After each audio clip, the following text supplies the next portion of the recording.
அனைவருக்கும் வணக்கம். நாம இன்னைக்கு ஆர் சூடாமணி அவர்களுடைய ஒரு சிறுகதையை தான் பார்க்க போறோம். சொந்த வீடு. வாங்க கதைக்குள்ள போகலாம். அரண்மனை மாதிரி வீடுன்னு சொல்லுவாங்களே, அது மாதிரி ரொம்ப விசாலமான ஒரு வீடு. அந்த வீட்டுல பெரிய பெரிய அறைகள் இருக்கு. 2 கட்டு, முற்றம், கூடம், தாவாறு அப்படின்னு தினமும் ஒரு கல்யாணமே பண்ணலாம் அந்த வீட்டுல. ஏன் அந்த வீட்டுல இருந்தவரோட பொண்ணுக்கு அதே வீட்டுல வச்சுதான் கல்யாணமே நடந்தது. அரண்மனை தான், ஆனா அது வேற ஒருத்தரோட அரண்மனை.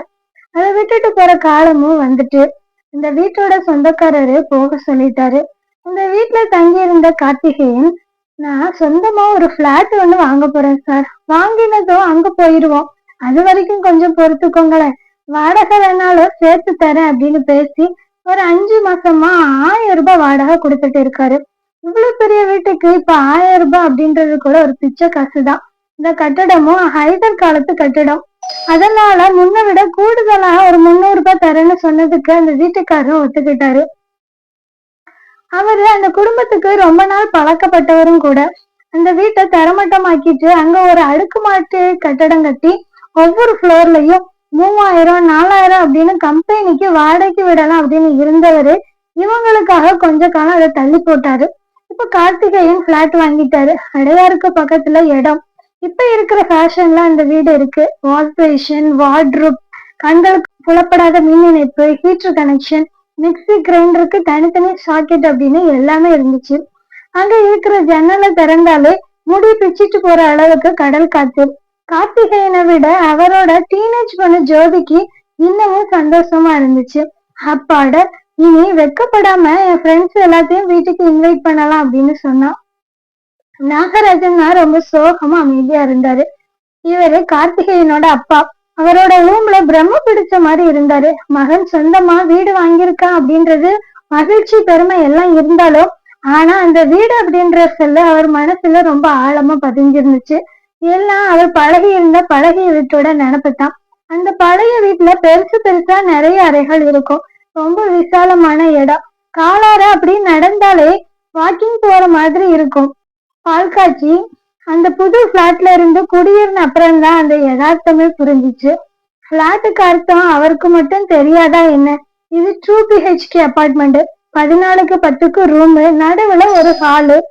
அங்க அடுக்கி வைக்கிறதுக்கு மருமகளும் பேத்தியும் நிறைய பொருட்கள் வாங்க போறாங்க. சோபா செட்டும் டிவியும் வேற இருக்கு. 10 பேரு சேர்ந்து உட்கார வச்சு இலை போட அங்க இடம் இல்ல. அந்த ஹாலோட ஒரு மூலையில பெரிய காது வச்ச பித்தளை அண்டா ஒண்ணு இருக்கு. அதுல குரோட்டன்ஸ் வைக்கணும் பேத்தி சொல்லிட்டா.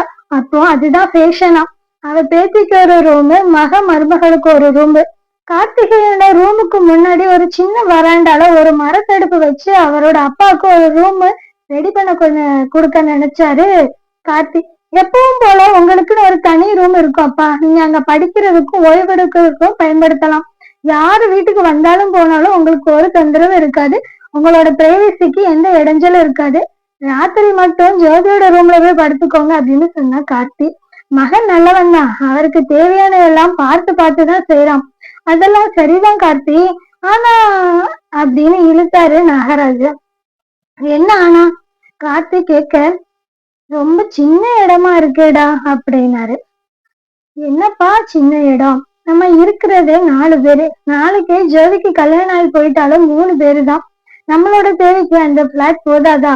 இப்ப இந்த வீட்டுல பாதி இடம் பூட்டி தானே கிடக்கு அப்படின்னு கார்த்திக் கேட்டான். ஒரு காலத்துல இங்க நிறைய மனுஷங்க தொலைங்கினாங்க தெரியுமா? உங்க அம்மா உயிரோட இருந்தப்போ உங்களுக்கெல்லாம் கல்யாணம் ஆகுறதுக்கு முன்னாடி நம்ம சொந்த பந்தம் எல்லாம் இங்க வந்து தங்கி படிச்ச காலத்துல அப்படின்னு பேசி முடிக்கிறதுக்கு முன்னாடியே அந்த காலம்லாம் முடிஞ்சு போச்சுப்பா. இப்போ இந்த 4 பேரு தானே நாங்க இருக்கோம் அப்படின்னு எத்தனை வாட்டி உங்களுக்கு ஞாபகப்படுத்த? முன்ன நாம தொடங்கின இடத்துல முக்காவாசி இப்ப பாதி பூட்டி தான் வச்சிருக்கோம். வீடு ஹோன் இருக்கு. நீங்க உங்க ரூம்ல, கமலாவும் நானும் இன்னொரு ரூம்லயும், ஜோதி இன்னொரு மூலையிலையும் ஒருத்தரை தேடிட்டு கண்ணாமூச்சி ஆடலாம். அவ்வளவு காலியா இருக்கு இந்த வீட்டுல இடம். கார்த்திக் கோபத்துல பேசினான். இவ்வளவு சாமானையும் அந்த சின்ன பிளாட்ல எப்படிப்பா வைக்க முடியும்? இவ்வளவு பொருளையும் யார் அங்க எடுத்துட்டு போக போறா? நாகராஜனுக்கு அப்படியே திடுக்குன்னு இருந்துச்சு. பூட்டி வச்சிருந்த சாமான்லாம் நம்மளுக்கு தேவைப்படாதுப்பா. பழைய மரச்சாமானையும் மரக்கட்டிலையும் யார்கிட்டையும் கொடுத்துடலாம். இல்லைன்னா வித்துடலாம் அப்படின்னு சொன்னா கார்த்தி. யாரு வாங்குவாங்க இந்த பழைய காலத்து கிராமபோனையும் உடைஞ்ச ஊஞ்சல் பலகையும் அப்படின்னு இடையில பேசினா கமலா. சரியா சொன்ன கமலா. இங்க பாருங்கப்பா, இதெல்லாம் சும்மா இடத்த அடைச்சிட்டு தூசி சேர்ந்துட்டு இருக்கிற அனாவசிய பொருள். யானை சைஸ்ல இருக்கிற சோபா பீரோலையும் பாருங்க. இது எல்லாத்தையும் மர கம்பெனிக்கு அனுப்பினா லேசா சிம்பிளா இப்ப இருக்க ட்ரெண்டுக்கு ஏத்த மாதிரி ஒரு சோஃபா செஞ்சு நம்ம பிளாட்ல போட்டுடலாம் அப்படின்னு சொன்னான் கார்த்தி. பீரோ? அப்ப பீரோவியமா போட போறேன் அப்படின்னு கேட்டப்போ நாகராஜனோட குரல் அப்படின்னு நடுங்கிருச்சு. பின்ன இத்தனை பீரோலுக்கும் அங்க எங்க இடம் இருக்கு? இந்த வீட்டுல ரூமுக்கு 4 பீரோ பூட்டியே கிடக்கு. சாவி எங்கன்னு கூட தெரியாது. எந்த காலத்துல யாரு போய் வச்சா நமக்கு என்னப்பா? நம்ம தேவைக்கு காம்பாக்டா ஒரு பீரோ இன்னொன்னு இருந்தா கூட போதும். உங்களுக்கு படிக்கிறதுல ஆசை, அதனால உங்க புத்தகங்களுக்கு ஒரு சின்ன பீரோ. மத்தபடி பீரோ இருக்கு. அந்த பிளாட்ல வெல்டிங் வாட்ரூப் இருக்கு, சமையல் ரூம்ல செல்ஃபும் இருக்கு. வேற எதுக்கு பீரோ? நாகராஜன் கொஞ்ச நேரம் அமைதியா இருந்தாரு. இல்லடா கார்த்தி, இத்தனை சாமானையும் தூர போடுறது சரின்னு படல. அந்த பிளாட் வேண்டாம். ரொம்ப அழகா இருக்குப்பா. கோஆபரேட்டிவ் சொசைட்டில முதல் தவணைய டவுன் பேமெண்ட் செஞ்சு பாலெல்லாம் காய்ச்சி குடிச்சிட்டு வந்த பிறகு பாலடைஞ்ச வீடு மாதிரி இந்த பழைய பெரிய கட்டடத்தை கட்டி இன்னமும் என்னை ஆயுசுக்கு இருக்கணும்னு ஆசையா? எனக்கு அந்த தண்டனையை கொடுக்காதீங்க அப்படின்னு சொன்னா கார்த்தி. இல்லடா, நான் அப்படி சொல்ல வரல. நீங்க இருக்கணும்னு சொன்னாலும் வீட்டு ஓனர் இனியும் நான் பொறுக்க மாட்டாரு.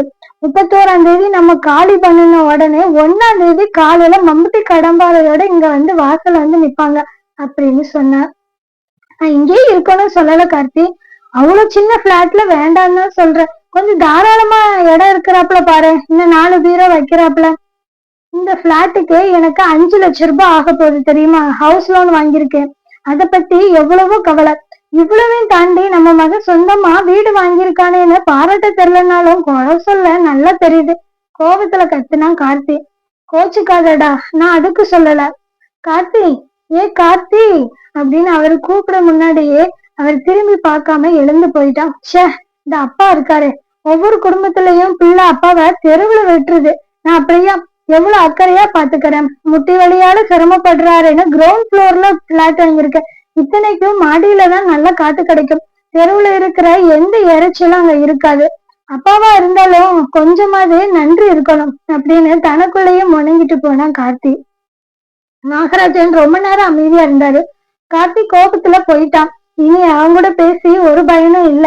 அவர் மெல்லமா அவரோட அறைக்கு போனாரு. அவரோட பிரத்யேகமான ஒரு ரூம். எப்பவும் போல தனியா ஒரு ரூம் இருக்குன்னு சொன்னானே, இந்த ரூமும் அந்த மரத்தடுப்பு கொண்டு ஒன்னா. தன்னோட கண்ணாடியை தூக்கி விட்டுட்டு அந்த ரூமை சுத்தி சுத்தி பார்த்தாரு. இந்த பக்கம் 3 பீரோ, அந்த பக்கம் 3 பீரோ, ரொம்ப பெரிய சைஸ். ஒவ்வொரு பீரோலையும் முட்டை முட்டை புக்கு வச்சிருந்தாரு. தமிழ், ஆங்கிலம், வடமொழி அப்படின்னு ஏகப்பட்ட புத்தகங்கள். எத்தனை காலமா சேர்த்திருப்பாரு?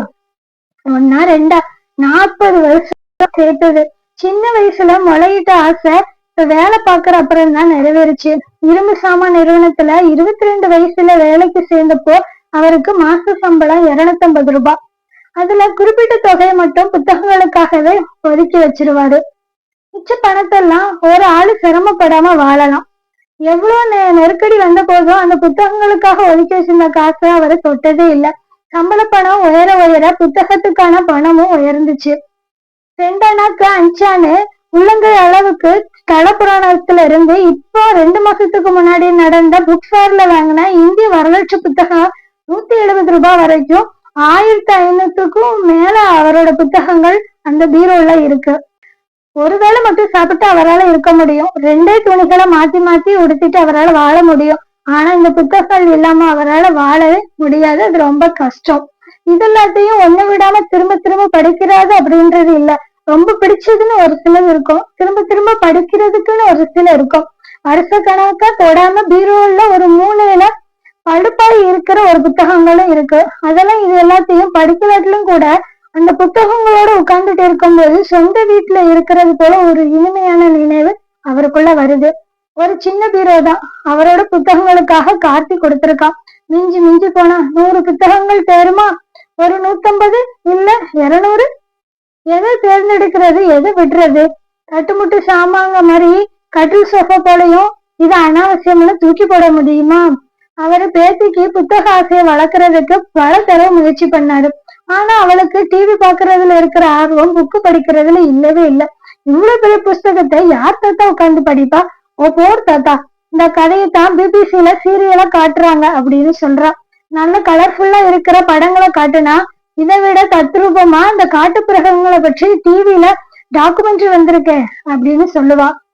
ஜெனரேஷன் கேப் அப்படின்றது இதுதானா? இல்ல நான் தான் இந்த யுகத்துல வாழ தகுதி இல்லாதவனா ஆயிட்டானா? நான் தான் இந்த புத்தகத்தை போல தூசி படிஞ்சு பழுப்பாகி அப்படின்னு நினைச்சு அந்த புத்தக தொட்டு தழுவி விரல் நடுங்குச்சு. அவர் கண்ணீர் வந்துருச்சு.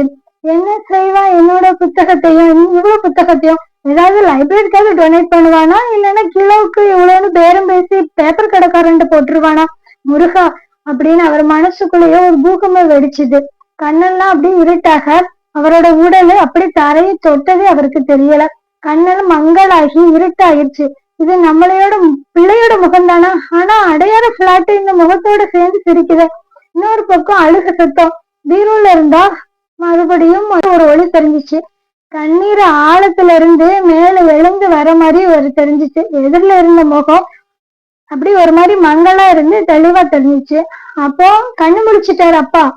இப்பதான் தூங்கி முழிச்ச மாதிரி இருந்துச்சு நாகராஜனுக்கு. ஆனா சுவர்ல தொங்கப்பட்டிருந்த காலண்டர்ல 3 நாட்கள் கிழிக்கப்பட்டிருந்துச்சு. அப்பா, கார்த்தி கூப்பிட்டா. கண்ணை அசைச்சு பார்க்கும்போது பக்கத்துல இருந்த டேபிள்ல மருந்து பாட்டில் மருந்து அட்டை எல்லாம் இருந்துச்சு. இப்ப எப்படிப்பா இருக்கு? கார்த்தி அவரோட நெத்தியில கை வச்சு பார்த்தாரு. அப்பாட, ஜுரம் இறங்கிருச்சு. அங்க இருந்த கமலாவோட முகமும் அவருக்கு தெரிஞ்சிச்சு. கமலா, டாக்டருக்கு போன் பண்ணி அப்பா கண் முழிச்சிட்டாரு அப்படின்னு சொல்லு அப்படின்னு. இப்ப நாகராஜனும் கார்த்தியும் மட்டும்தான் இருக்காங்க. எனக்கு எனக்கு என்ன ஆச்சு கார்த்தி அப்படின்னு கேட்டாரு. ஃபீவர்ப்பா, 104 டிகிரி, கண்ணு திறக்கவே முடியாத மாதிரி மயக்கம், 3 நாள் ஆச்சு. நாங்க பயந்தே போயிட்டோம் அப்படின்னா கார்த்தி. 3 நாளா? மறுபடியும் கேலண்டர் மேல அவரோட கண்ணு போனுச்சு. வீட்டு காலி பண்ண என்ன 9 நாள் இருக்கு. மயக்கத்துல என்னென்னமோ பேசுனீங்கப்பா. அவனோட குரல்லையும் ஒரு வருத்தம் தெரிஞ்சிச்சு.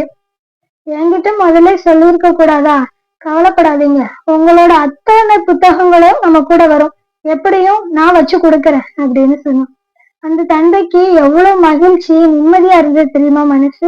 நாகரீகன்ற பேருல நம்மள பல பேரு இந்த தவறத்தான் செஞ்சுட்டு இருக்கோம். சில விஷயங்கள் போனா திரும்ப கிடைக்காது.